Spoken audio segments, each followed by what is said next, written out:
Hai semua. Assalamualaikum. Hari ni aku pun dah tak tahu nak buat apa, so marilah kita pergi tengok-tengok di Kalumpang. Aku pun first time ni datang Kalumpang ni. Masuk dalam kebun durian, tengok ada buah-buah durian atas tu. Dia letak jaring lagi.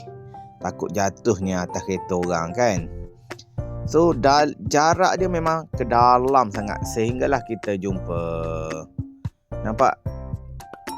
Masuk, inilah pintu gerbang penghujung bagi chalet. Tapi aku tak duduk lah dekat chalet ni.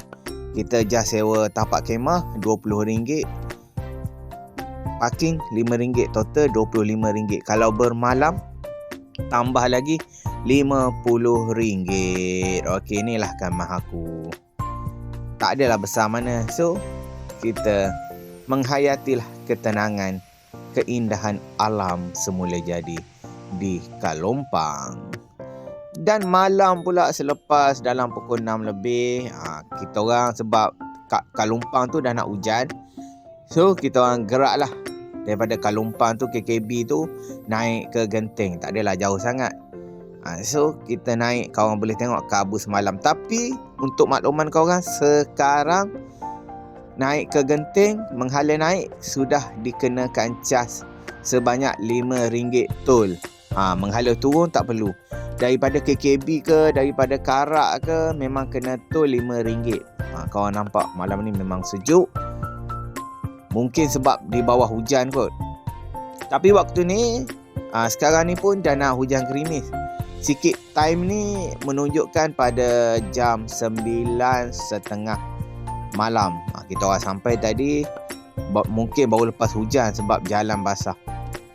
Okey, kita relax apa semua dulu. Santai-santai. Korang boleh tengok dia punya kabus. Berapa ramai yang lepak, dengan ada yang karaoke lagi. Ini grup ni, grup karaoke. Nampak? Dia karaoke je memanjang. Korang boleh tengok kabus daripada atas. Memang sejuk, babe. Inilah penghujung jalan. Kita orang parking, dapat parking hujung sekali di dekat Petron. So keesokan pagi kita geraklah balik. Waktu ni kita orang tidur dalam kereta lah kejap. Orang kata bukan tidur pun, tidur-tidur ayam kan. Okey, so sekarang jam menunjukkan pukul 7.30 pagi. Kita orang gerak balik ke Kuala Lumpur. Korang boleh tengok laluan balik. Memang pagi, tenang, sejuk. Kenderaan pun tak banyak.